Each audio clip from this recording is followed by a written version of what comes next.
Assalamu alaikum everyone. I hope that you are fit and fine by the grace of Almighty Allah. Today we are going to learn part number 7. So let's get started.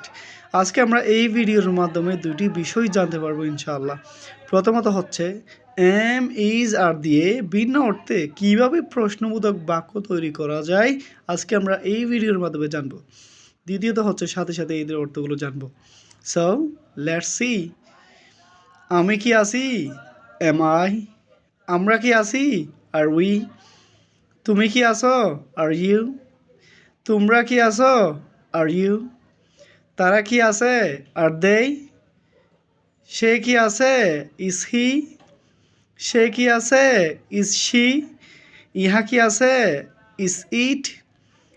Tarique কি আছে? Is Tarique? আমার বাবা কি আছে? Is my father?